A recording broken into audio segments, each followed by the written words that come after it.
Again, Jason Rockman with Can Capital. I'm joined by several guests today. We'll just go down the line and do some quick introductions. But the topic of our conversation is really about small businesses. We'll go through specific problems that we all see and hear small businesses experiencing, and then talk a little bit about programs and opportunities that exist today to help small businesses grow and thrive.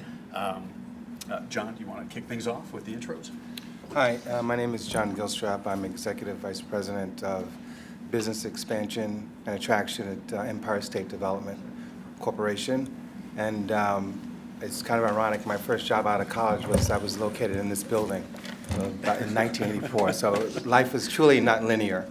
It always comes back around. I manage the regional offices for New York State, which there are 10 around the state, as well as strategic business development and the film and tax division. Hi, good morning.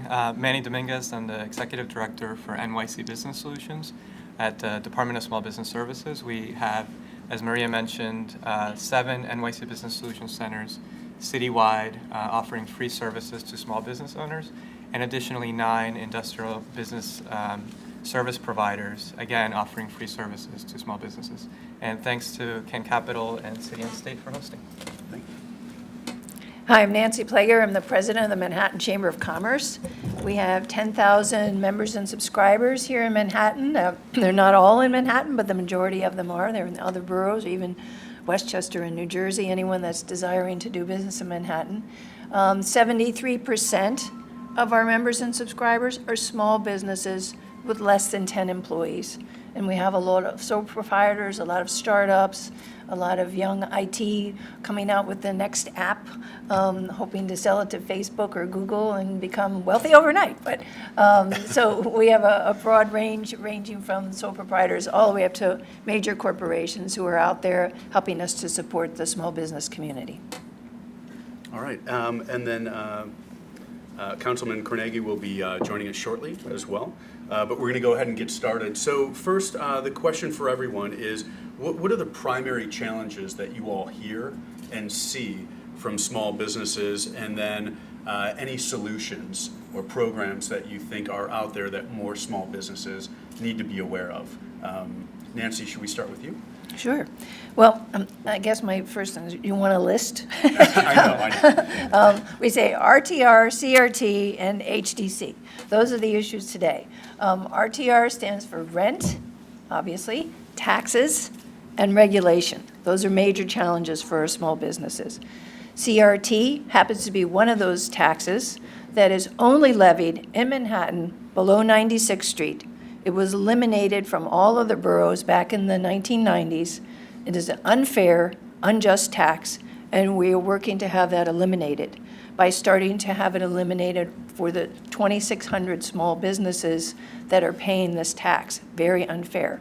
And then the last is the HDC. That's the horse-drawn carriages.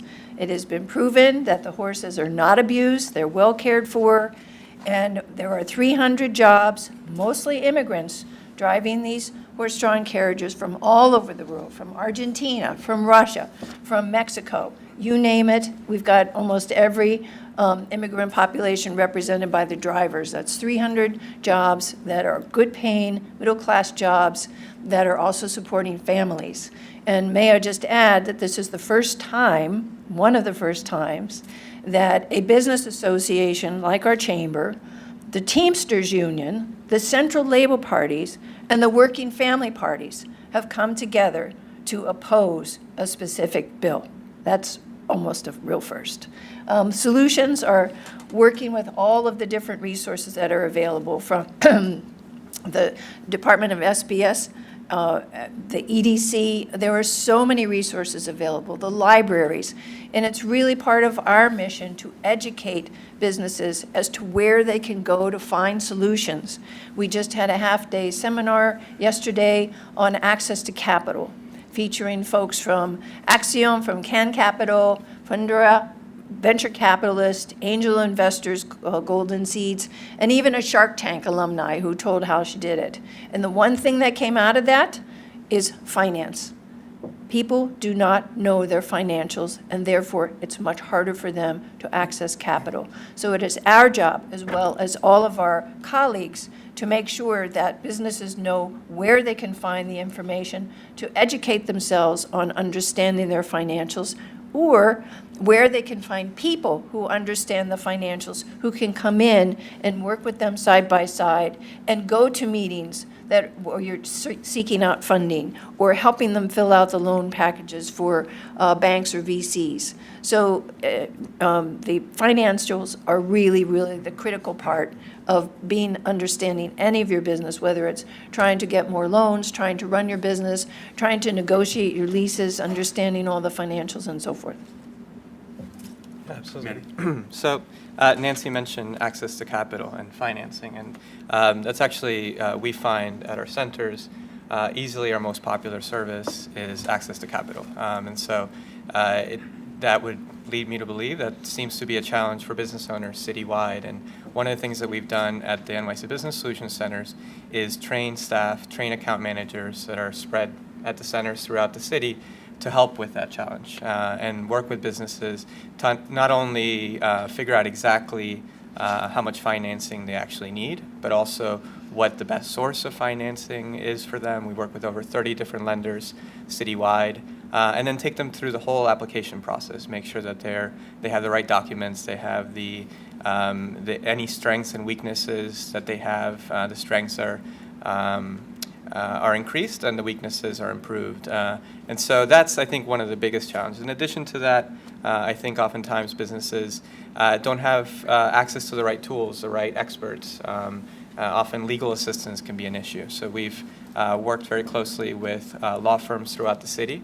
Any business owner that comes into our center and needs to review a lease or review a contract or decide what corporate structure to choose, they can sit with a pro bono legal attorney, work one-on-one with them to make sure that not only is their business running smoothly, but everything having to do with the legal portion of running a business is also operational. And then finally, education. I mean, one of the biggest challenges that businesses face is just not knowing the right information. And so we work with businesses throughout the city to offer over 30 different classes. Last year, we taught over 6,000 individuals throughout the city with our business courses. And that can range from marketing assistance to social media to QuickBooks to how to start a business or how to grow your business. And so we're sort of aiming to use our centers and working really hard to make sure that our services align very well with those challenges that you spoke about. John, any thoughts? Sure. At the state level, we also recognize that access to capital remains a big challenge for small businesses around the state.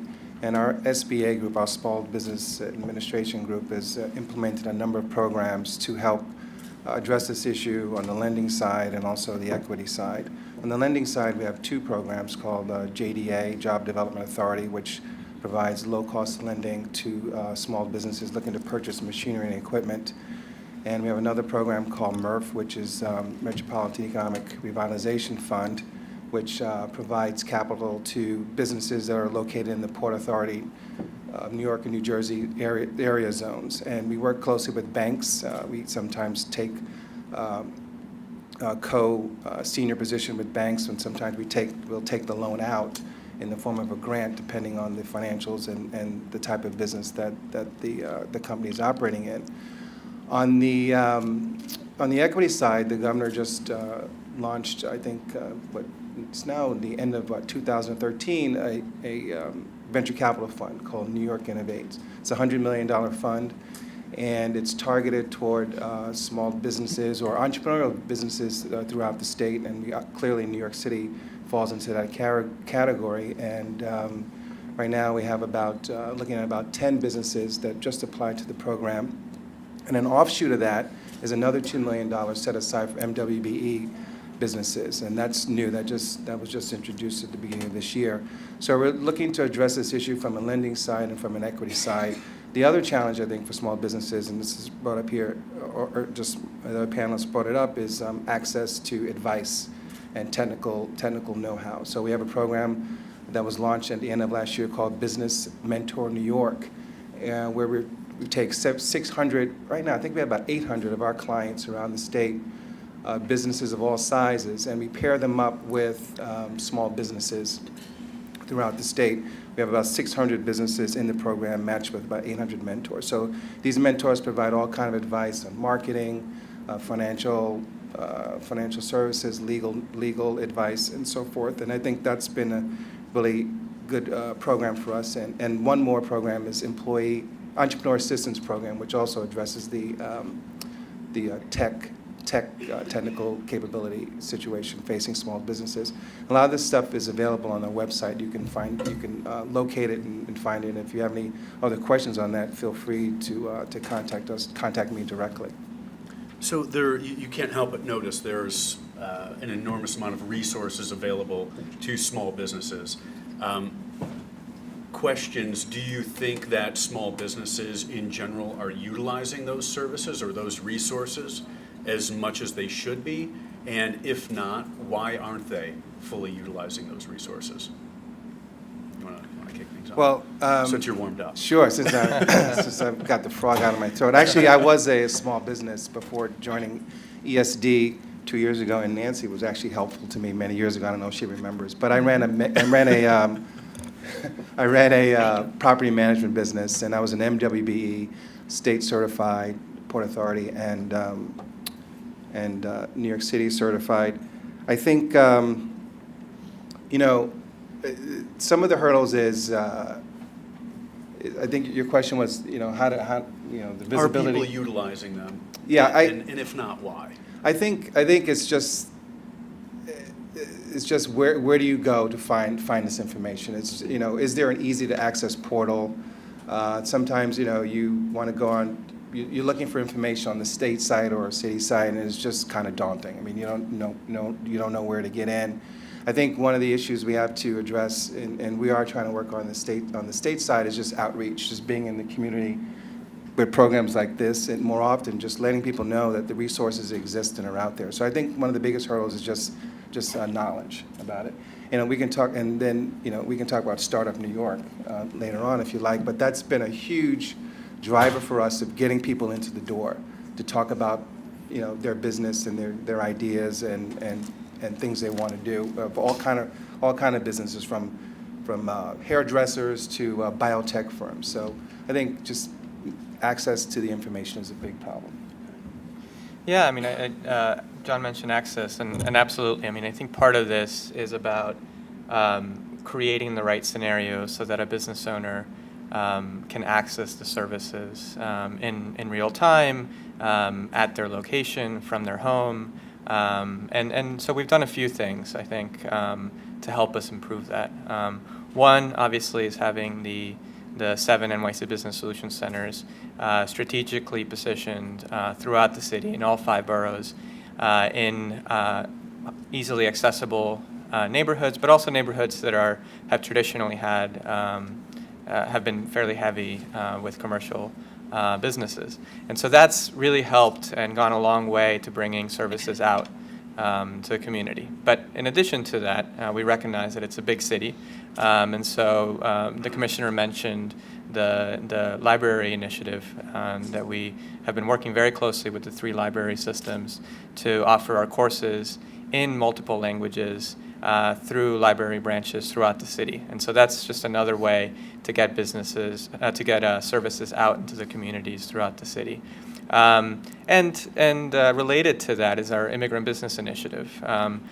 Access sometimes is not just about location and being able to access services near you, but sometimes even more importantly about language. And so being able to offer our courses in multiple languages, in the languages that many New Yorkers speak, sort of provides that extra step to making sure that businesses are able to access these services. And we really hope that that'll help sort of get out into the communities, really grow our network of businesses. Last year, we on a typical year work with about 10,000 businesses at our centers, providing about 14,000 services citywide. And we really hope that that number will grow as the years go forward with the library initiative, with the immigrant business initiative, and we sort of tap into some of these communities that have traditionally been underserved. Thanks. I would like to just note that many businesses do not want to go to government events. Many businesses are afraid of the government. They don't expose themselves. They're afraid they're going to come back after them, their taxes, or they're doing something wrong with their employees, or they haven't dotted that I or crossed that T. So a lot of businesses ignore, frankly, the city and state services that are available to them, which is not right. However, organizations such as myself, my chamber, the other 4 borough chambers, we are aggregators of information. We can take the state, we can take the city, we can take individual companies, we can take individual lawyers who are giving, courses on XYZ. We can hold our own events on, like we just had a advanced financial management 5-session course, 2.5 hours each, in depth, for MWBEs to learn how to prepare themselves to prepare a loan package. So the businesses sometimes will look towards organizations like ours or like other organizations like libraries. They feel safer going there. They feel like nobody's looking over them or going to look into their books or fine them or regulate them or throw them in jail. So I think that's where organizations like Chambers and a lot of other nonprofits like the BOC Network and a lot of other nonprofits really, really can push the pedal to the metal to help to guide these folks. And again, it's one thing if the government's going directly saying to you, come to me. But it's another thing if a chamber or another organization is coming to you and saying, come here, it's okay. So I think that's part of the challenge too. That's what I hear. Just to piggyback on that, actually, I mean, Nancy makes a great point.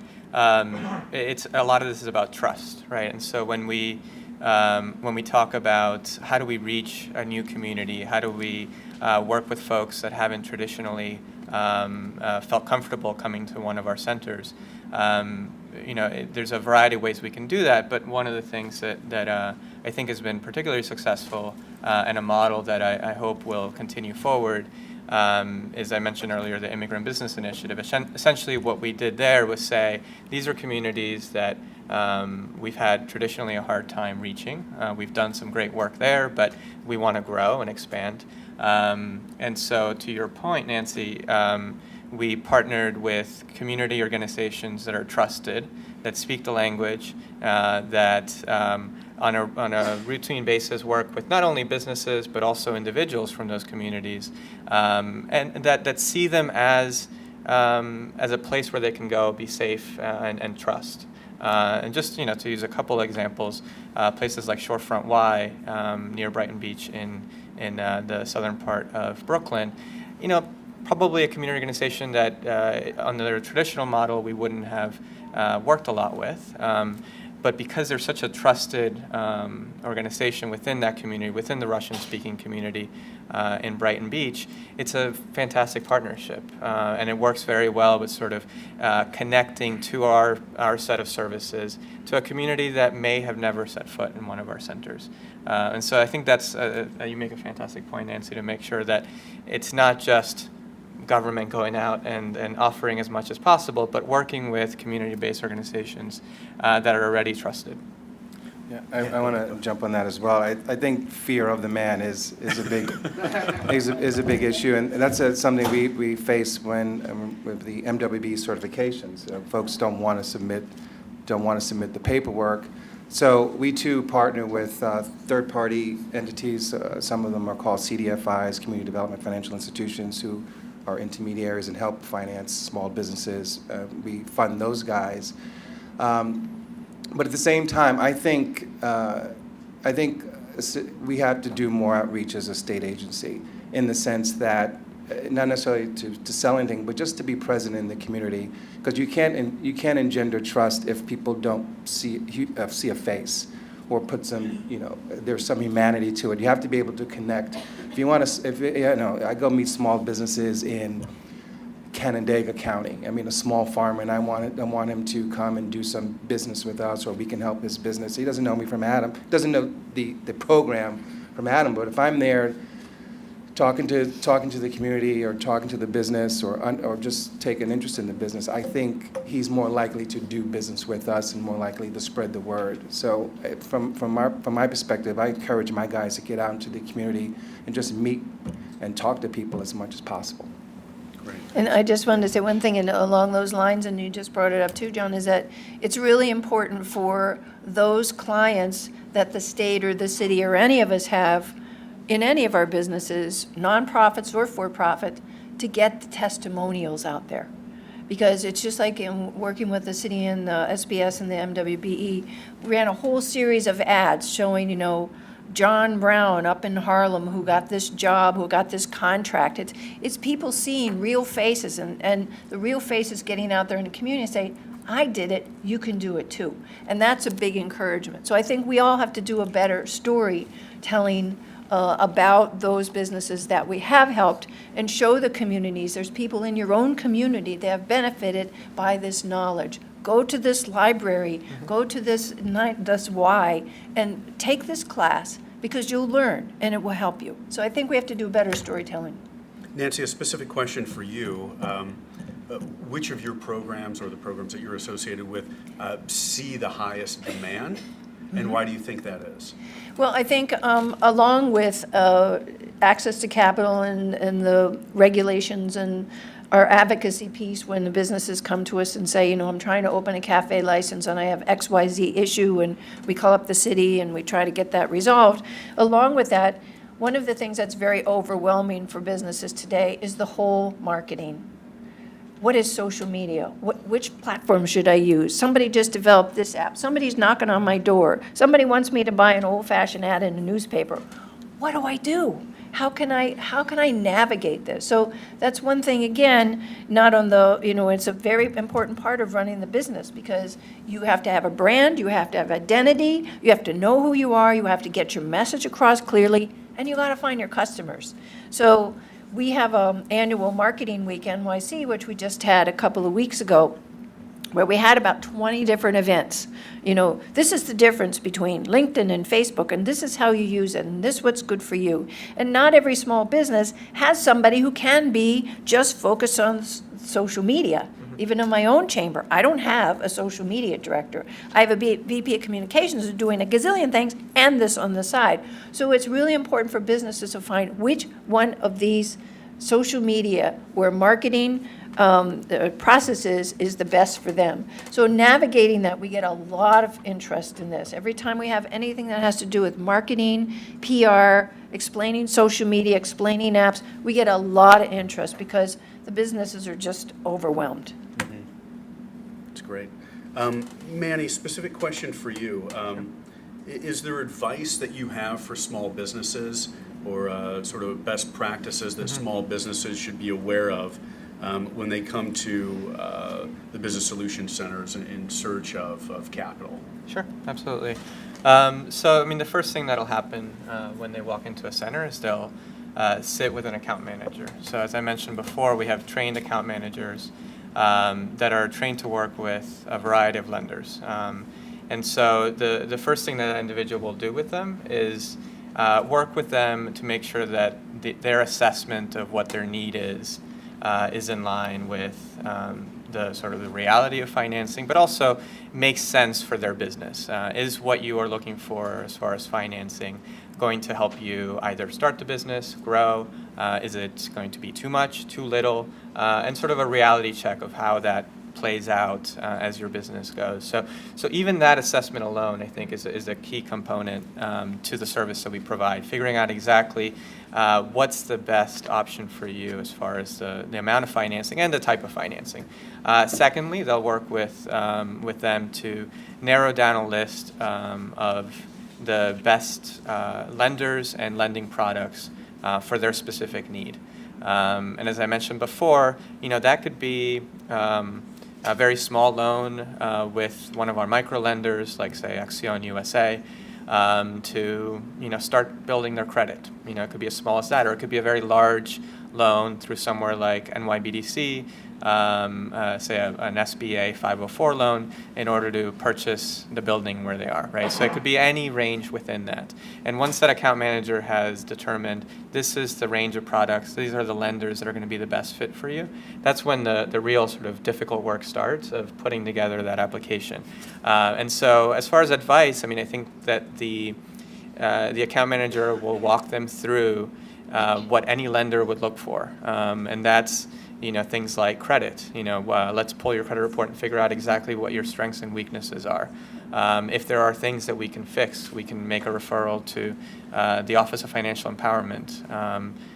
Offers free credit assistance. It's a city program, so we'll work with them to make sure that those kinks are ironed out, so that when the business does apply for the loan, there are no discrepancies in their credit report.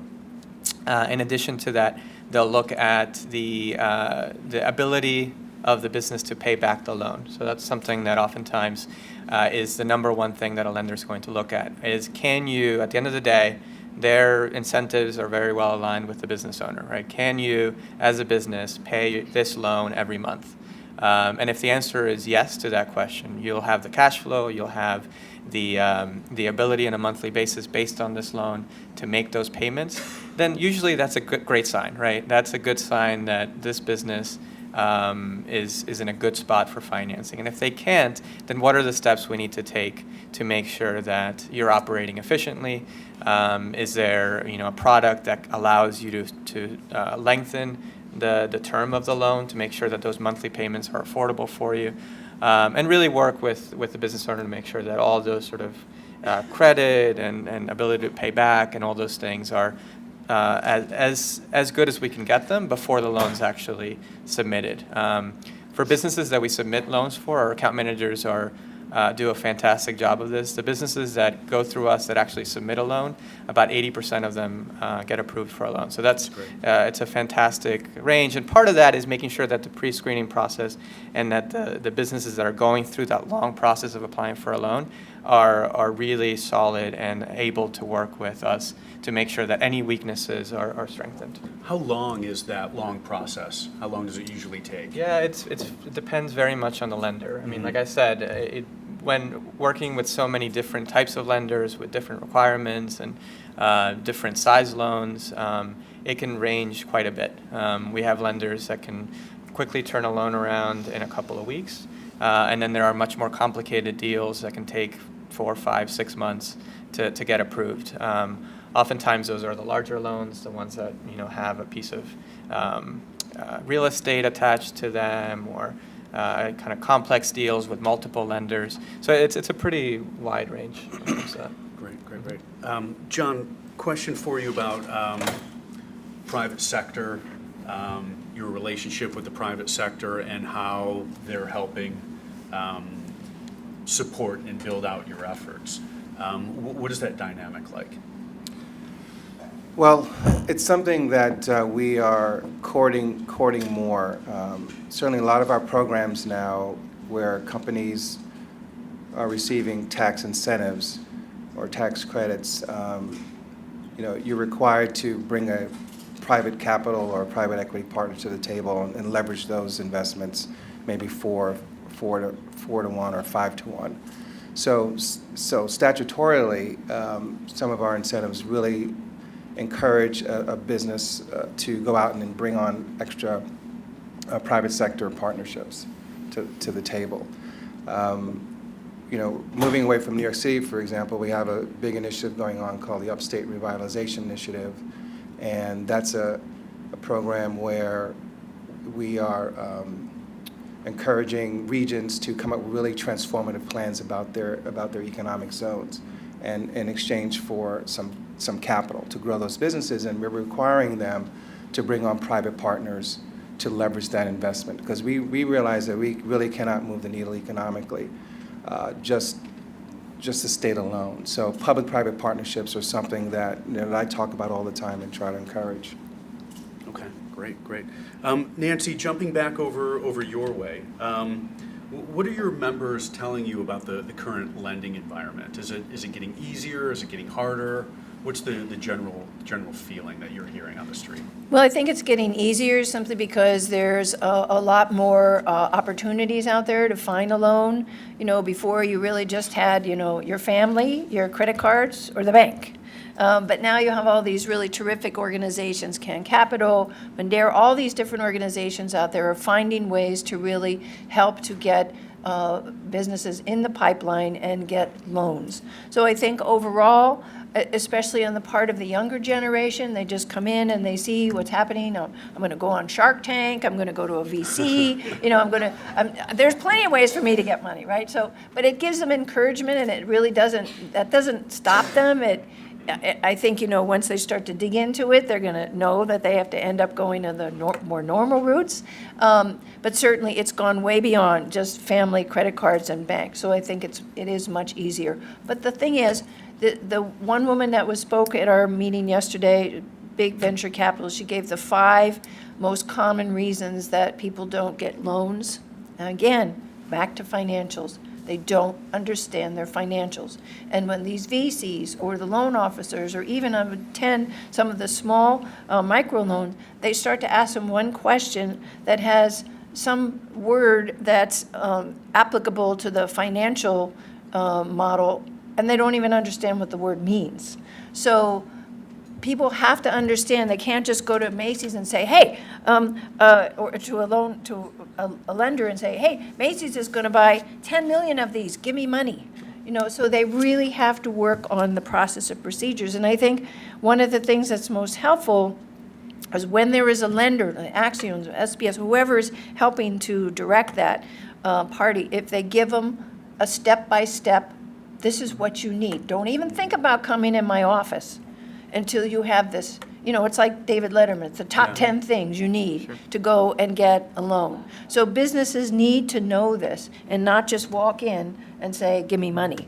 And I think that that's a real challenge, continues to be a real challenge for the small businesses who are, focused, and rightly so, doing their business, and they're working on that 24/7. But they must understand their financials if they're going to get any type of loan. And I think that's where we still fail today. And on that point also, you see an emergence or explosion in the fintech sector. Goldman Sachs, as you saw the other day, is thinking about doing an online lending platform, but you have companies like On Deck Capital, and certainly crowdfunding has become a really interesting way to get some initial capital, but you still need to know your financials and have your basics, your P's and Q's covered. But that's an area that we're looking at very closely as a growth area and an alternative financing avenue for businesses. And on the farming side, I cover a lot of the farms too for some reason. Ag Funder is another business. Food is going to be a big deal going forward. Manny, did you have a comment? Yeah, absolutely. And going back to the importance of financial management and understanding your financials, I started with NYC Business Solutions as an account manager, financing account manager at our Brooklyn Center. And I used to teach a class when I worked there. We call it Business Financial Management. And it's probably one of our, outside of marketing and QuickBooks, it's probably one of our most popular courses. Does exactly what Nancy was mentioning, working to make sure, because, it's absolutely critical. And it's making sure that you have sort of the financials ready, that you understand what cash flow is, you understand what a balance sheet is. And I think it does a few things. I mean, it tackles this issue of the business owner who is amazing at selling their product, is incredibly passionate and understands their industry really well, but may not have that financial background, may have not gotten an MBA or is not a trained accountant, and doesn't get sort of that piece of it, which unfortunately can be very critical, not just to financing, but to understanding, how your business is doing and not being surprised 6 months from now when you thought you were doing great because you're making more sales than ever, but it turns out your margins weren't correct, and you're coming up on having to make a payment that's going to force you to lose your space. So that's what we're trying to avoid with that course, and then really pumping up those skills that entrepreneurs unfortunately often lack. Also, I think that one of the points that the venture capitalists made yesterday too is that a lot of entrepreneurs and businesses are afraid of numbers. They're afraid of financials. And she said, this is not rocket science. This is not physics. This is simple addition, subtraction, and percentages. And it's not that difficult. You just have to learn the methodology. So she, again, was encouraging the fact that, again, people are afraid of the numbers, afraid of financials, but it's not geometry. It's just addition, subtraction, and figuring out percentages. So she was encouraging everyone along those lines. Manny, I'm under the assumption that you deal with SBA loans quite a bit, and obviously they get a lot of chatter in the marketplace. Do you feel or do you see a lot of the folks, a lot of the businesses that you're working with getting loans through the SBA, or are they going through alternative routes? So the two primary SBA products that we see most often at our centers, one is called the 504 program, primarily focused on real estate purchase, and then 7A, which is a more general purpose loan for businesses. And actually many of the alternative lenders that we work with, credit unions, places like NYBDC, are sort of certified SBA lenders and offer either one or both of those products. And so our account managers at our centers will, again, work with an individual and make sure that those, if that's the best fit, and it seems like that's a loan that's going to allow them to cover their monthly payments and whatever they need to do to make their business grow, then that's the route that we'll take. The underwriting process and what's critical to getting approved for an SBA loan, or any loan for that matter, tends to be fairly similar in the sense that if you can, it always comes down to that critical question: can you make that payment, month over month? And part of that is, regardless of loan, part of that is looking at credit and understanding how has your history been with making payments in the past, and if you've had some issues in the past, how do we make sure that you either attend a class, work with a counselor at OFE, or with one of our account managers to make sure that whatever we can do to smooth things over, make payment plans, dispute letters for issues of fraud in your credit report are ironed out before you submit that application, whether it's an SBA loan or another. Excellent, thank you. John, a question about the small businesses that you're working with. I'm sure you see some of them succeed and flourish, and some of them that unfortunately don't. Do you see any differences between either the types of businesses that you see growing and flourishing versus those that aren't, or just general practices that sort of separate the two? It's an interesting question. I think the businesses that are flourishing are, number one, they're in a growing sector or category. I think horse-drawn carriages came up earlier. We have a saying that we like to invest in businesses that are in growing sectors, and those are in the sort of trying to reinvent the horse and buggy industry. That's really not going to move the needle for us. I mean, we're not disavowing them or anything. So you have to be in a growing business, and I think those are the guys that are flourishing. Also, the teams themselves have a diversified management in place. So there is someone who's really good on the numbers, and there is someone who's really good on the science behind it, and then you have the salesman. So you have a diversified team coming in. It doesn't have to be a big team, but to the extent there's a good mix of disciplines is very helpful. So those are the two big things that I see. And also that you have access to capital. Absolutely. To have sustainability and staying power. Nancy, wanted to throw it back over to you and give you a chance to talk a little bit about some of the key items on your agenda that you're working on right now that everybody should be aware of. Right.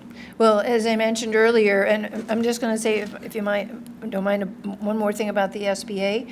Yeah. We just recently had the SBA Administrator Maria Contreras-Sweet come and speak to us actually last week. Wells Fargo is one of the largest SBA lenders in the country. And so there was some questions from the Wells Fargo folks, you just throw so much paperwork at us, it is just really difficult. And she said that they're working on new programs to reduce the paperwork, not just for the lenders, but to reduce the paperwork for the borrowers that are especially on the lower end, not seeking, multi-million-dollar loans, but on the lower end. So I think that's very encouraging. So hopefully we'll see more SBA loans come forward under her leadership. So the things that I mentioned are initials in the beginning. Rent, everybody's trying to figure out how can we help these commercial businesses survive. Rent is, unparalleled increases in Manhattan and even now in the other boroughs where there's a lot of growth. I just lost 2 of my businesses, actually 2 board members, they're still on my board though, who went to Queens. Why did they go to Queens? They actually went to Long Island City. Why did they go to Long Island City? Cheaper rent, no commercial rent tax, and they get employee training credits, which everybody can get, but there's incentives to move to another borough. Where's the incentive to stay in Manhattan? Where's the balance? It's great to help to support, as the mayor's initiative is, to help the inequality. But you cannot keep asking the business to do this, pay this, and not give them back anything. So it's really on our mission is to try to figure out a balance. Let's get to those spaces, but what can we give the business to keep them in business to even have the job to begin with? So it's a rent, it's the taxation, and it's the regulations. And I must say that the administration is really doing a great job, especially in the Department of Health, in trying to deregulate some of the issues in the restaurant industry. Many of you may or may not know that in 2008, the entire year, the total collected for fines in all 5 boroughs on all the restaurants was $12 million. In 2014, $52 million. And that's not just because of letter grading, it's because of just crazy laws. So the administration is doing a lot to help to reduce that. So if an agent goes in and says, oh, that no choking sign's not supposed to be on that wall, it's supposed to be on that wall. In the past, they said, give me $500, that's a fine. But now, they're going in and saying, okay, it's not supposed to be on that wall, it's going to be on that wall. This is a warning. Please, the next time I come in, move it. And they don't ask for the 500. So there's a lot of reduction. That's a very simple example, but there's lots of those. Yeah.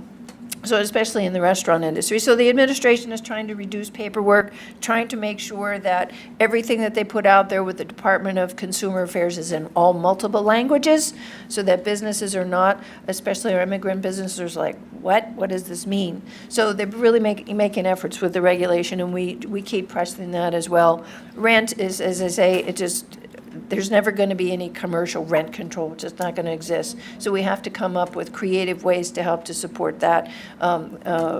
Borough President Brewer came out with a small business report with some suggestions.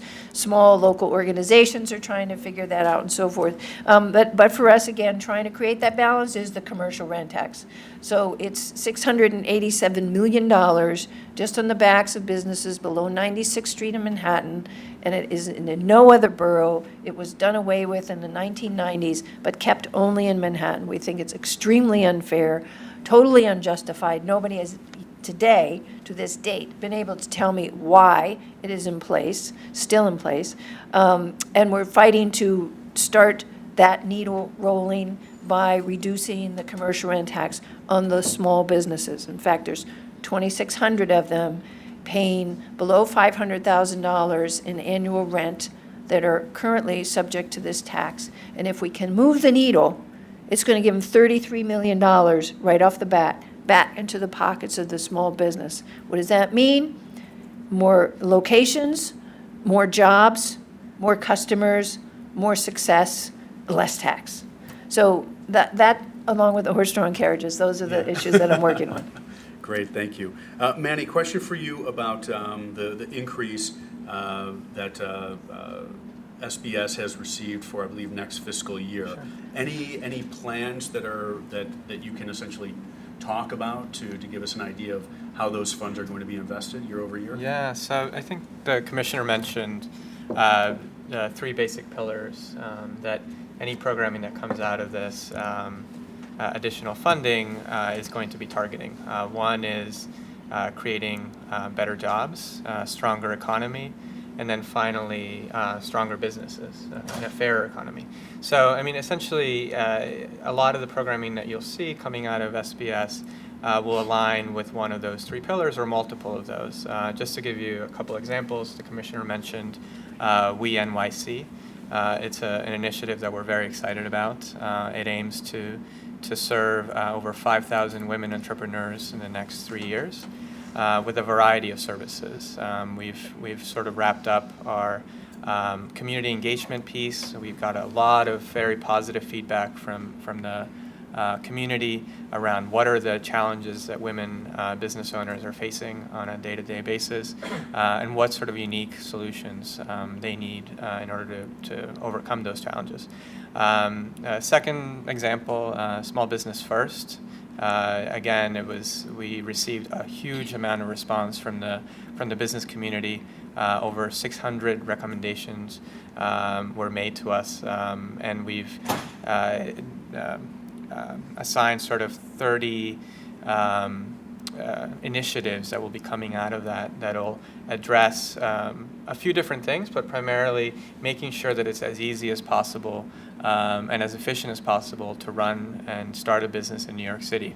The Small Business First is really going to tackle in a very major way, not just with SBS, but with 15 other partner agencies citywide, to make sure that government regulation is as easy to navigate as possible, cutting red tape left and right wherever we can to make sure that not only is the economy strong, but that businesses and entrepreneurs don't have to go 15 different places to get a permit, don't have to deal with some of the challenges of getting a fine when you didn't really know what you were doing wrong, right?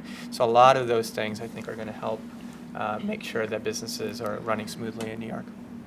Excellent. And sorry, and I mentioned, and in addition to that, I mean, one of the great things and one of the luxuries that we have in this city is having a system of NYC Business Solutions Centers where whatever program, initiative comes out of this funding, any business that can come through one of our centers can access. And so it makes it that much easier for an individual not to have to go to a complicated site and find out exactly what's happening, but one place where they can go and talk to an account manager that will know exactly, I think you're a great fit for this. This is going to address some of your issues. Let's work on financing. Let's work on legal. Let's connect you with some of the We NYC programming. Let's figure out how SB1, Small Business First, can help you, and so on. So I think it makes it a lot easier, I think, for a business owner to wrap their heads around some of the services. Excellent. Jasmine, do we have time for one more question? So, John, one more question for you. Sure. You talked about a couple different industries, technology being one, and then you threw out farming, which I think is very interesting. Any other segments or industries that you're working with or seeing that there's just a lot of growth within those industries that are on your radar, both in the immediate area as well as the state? Sure. One area that I'm really entrenched in now is unmanned aerial vehicles, drones. And it's, we've been getting a lot of interest from foreign companies who want to come locate in and around the metropolitan area, Long Island and New York City, to set up shop. And they're folks who are specialists in data management, because really drones is about managing data, telemetry. Some composite manufacturers are expressing a lot of interest. So unmanned aerial vehicles is one area that's growing and that I'm focused on. Certainly, life sciences, biopharma, biotech. It's a growing business here in the city and in Long Island, and I would say. Just software development, data management are still growing sectors huge here, and something we really are trying to encourage because we see that's the future of job growth in the city and around the state. Great. I think we're going to open it up to Q&A right now. Do you want to? Michelle Winfield. Hello, Michelle. Thank you so much. We're talking about certainly providing loans and resources for small businesses. But you also alluded to the fact that New York City is really being unfair to the small businesses with burdening them with many taxes. And you know, it's very clear to me that they're asking for monies just so they can pay some taxes. In addition, not-for-profits were placed also with the burden of congestion taxes. That's a tax that most people aren't talking about that they're paying. Also, you just said it went from 12 million to 52 million for restaurants, and it was not health-related. What about an amnesty and return or refund of that 40 million? Oh, yes. We'd love that. Unfortunately, I don't think we're going to get any amnesty or refund. All we can do is try to reduce the regulations and the fines, not just on restaurants, but in all business, especially restaurants and retailers, because they're the most visible. And I just want to clarify, some of the 52 million may have been on actual health issues. I was just giving an example of the signage as kind of like a nuisance fine, as we call it. So I cannot say that $52 million worth of fines, some of them weren't directly health-related. But yes, I mean, I think we're overtaxed. It's no, everybody knows, it's no secret, we're one of the highest tax states in the country, and living in this city, we are definitely one of the highest tax business arenas in the country, so it's difficult. You know, that's an issue. I mean, the governor has been really focused on, since he's come in office, maybe the last 4 years, because New York had been perceived as an extremely difficult place to do business, the state.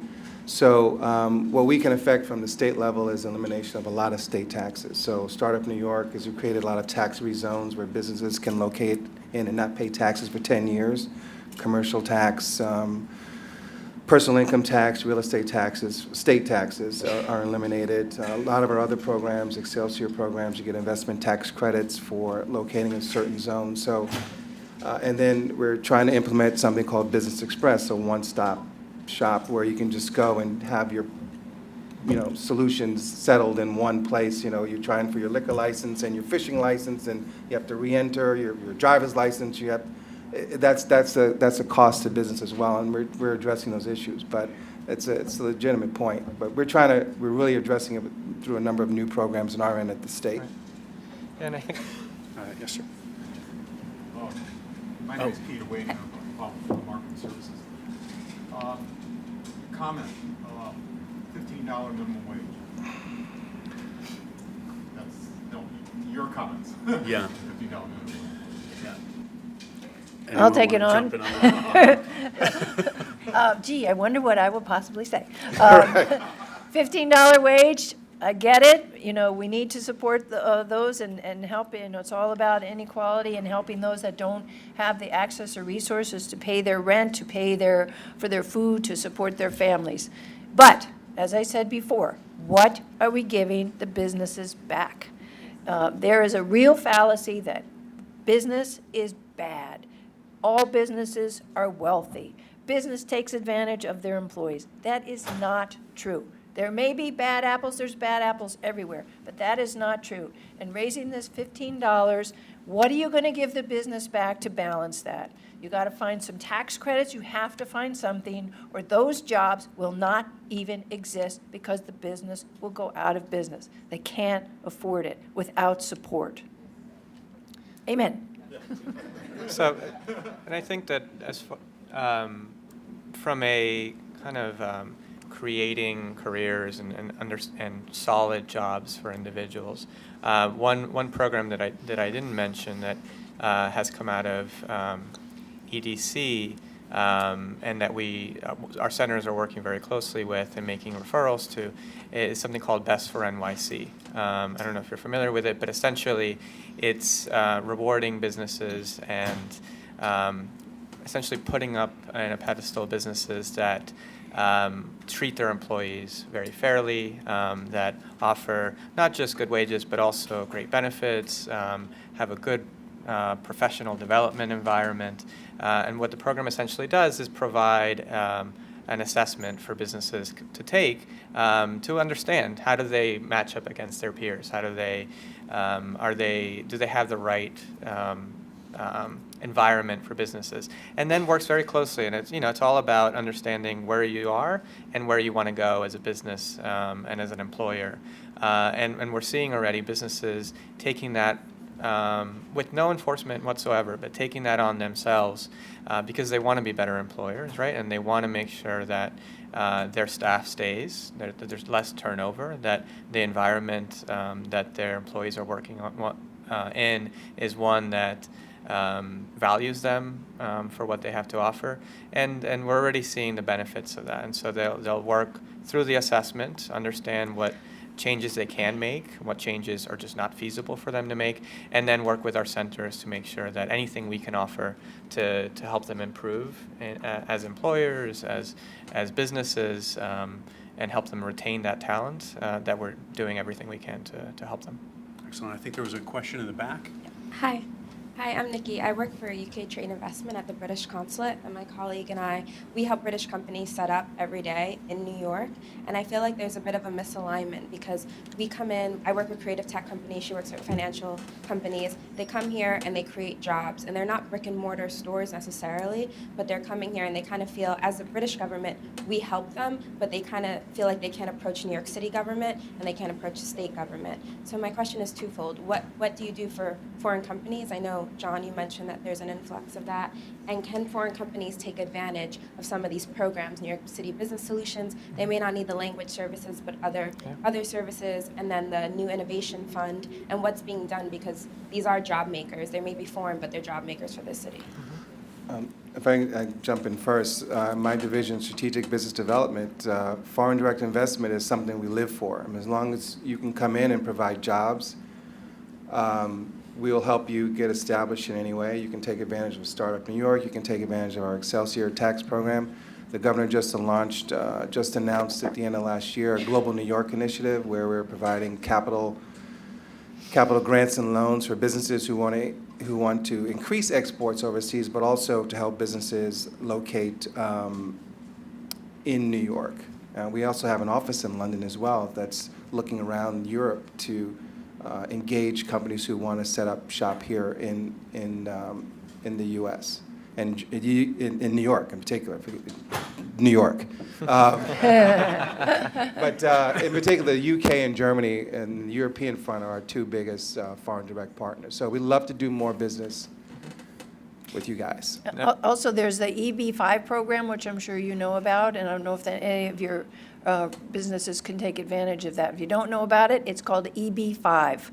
And it's a special program for businesses that are coming in, investing a certain amount of money, and hiring a certain amount of people. So, And I think equally for us, I mean, please send them over. We'd love to work with businesses. You know, we work a huge variety of industries, huge variety of sizes, as I mentioned before. And all of our centers are walk-in centers. They can call 311 or walk directly into one of our centers and work with a counselor. even if they have a British accent. Yeah, accents. We like accents. There's another question in the back. Yep. Hi again, Sarah Diaz, State Senator Kruger's office. This question is more so for the Chamber of Commerce and NYC Business Solutions. Can you describe your engagement and/or relationship with community boards, particularly in Manhattan and the Bronx, in terms of connecting businesses to your services, outreach, et cetera? I can start. So community boards are a fantastic partner for us. I think it's an amazing opportunity for us to work with folks that are, again, as I said before, trusted in the community. I was actually just a few days ago presented to Community Board 4 about the services that we offer, and we tend to see at our centers, each of our center directors works very closely with community boards in their borough. And the goal really is, again, to identify places like community boards or community partners, CBOs, that can be kind of our tentacles out in the communities, folks that really understand what the challenges that their business community is facing, what are some of the successes, and really play a role as sort of an eyes and ears for us as an agency and as NYC Business Solutions out in the community. And we really rely on them pretty heavily to make sure that they can help us identify leads, identify businesses that may need our help, and so on. As far as our chamber and some of our other smaller chambers in the city, as well as business improvement districts and other small business organizations, we do have a very good working relationship with the community board. We don't always agree, we're not always on the same side, but I think those community boards that have specific small business committees, they're very good. Because, you know, when you look at the makeup of the board members in the community board, there's very little representation on the part of business. And community boards will all say, no, we don't want that sign, we don't want that neon sign, you know, we don't want you to put up a bike rack for your delivery boys. They're constantly attacking business on behalf of the residential sector. So I think there needs to be more businesses on community boards, and we had talked to the previous borough president, Scott Stringer, about that, and as well as Gail Brewer, saying that we'd like to see more business representation, so there's a balance and there's a voice for the small business as well. But they are a great resource. They're a great way to get out into the community and can be very, very supportive when you're working together to get something done. For example, Community Board 8 on the Upper East Side, we're working with all the small businesses in the 2nd Avenue subway construction zone, which runs from 68th to 97th for 10 years. So that community board is really important to us. They even set up a 2nd Avenue task force to work with the small businesses and with all the city agencies during this time. So they can be a very good conduit and partner in most circumstances. All right, great. I think we have time for one more question. Hi, I wanted to ask my name is Craig Rosenthal. I wanted to ask Mr. Gilstrap, you brought up agriculture before. So what essentially, since you get to all the various counties throughout New York State, what is the state of agriculture in New York, since it's been very important over the years? Well, the strawberries are really good right now, Yeah, they are. I have to say. Well, for example, are they facing drought issues too? Is when you talk to them, No. is that one? No, not at all. Actually, the ag industry is about a $32 billion business for New York State.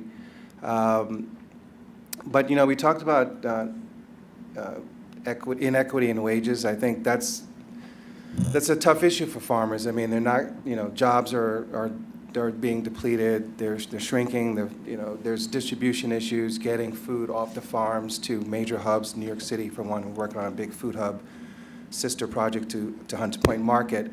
So access to robust markets is an issue for farmers. Access to capital is an issue for farmers. I mean, if you think if you're a high-tech business, you're having trouble getting capital, you know, farms are having even more difficulty doing that. I mean, and just in general, I think, you know, from what we eat, we're so far away from where food comes from to where it gets to your table. I mean, from a financial services perspective, even from a consumer perspective. So farms are kind of under siege. In every region I cover, though, there's 10 regions, agriculture is still one of the top 3 major industry, but it's not sexy anymore. So that's something that we're trying to combat. But it's still a very thriving industry, and I think we're going to actually steal some business from California, actually, because of the drought. Because one thing New York has is plenty of fresh water and power, and big markets. I think John and I are both know a county upstate called Columbia County. It's about 2 hours north of here. And a lot of the old, big farms have been dying off. The kids don't want to work on farms anymore. But then you have all these real small farms, these little, you know, sort of mini farms. They take 7 acres and they're raising sheep, or they're raising goats to create goat milk or cheese. So I think that I've seen a little bit of tiny growth just up in that county in the smaller farmers. And there are some young people being attracted to that style of living. And, you know, it's just buy local is really starting to catch on everywhere. So. Yeah, we're moving away from organic to buy local. And actually, we have 2 grant programs for emerging farmers. So you can get tractors and and seed and feed and all that other stuff. But it's an exciting industry, and there's some urban farming here in New York City that's growing. And vertical farming is another industry that I think is going to take off in the next 5 years or so. But real estate's so expensive here, you know, that could really thwart that, but it's something that we're looking at. Great. You guys, thank you so much for coming, and panelists, thank you so much. Really Thanks, appreciate it. Jace. Thank you.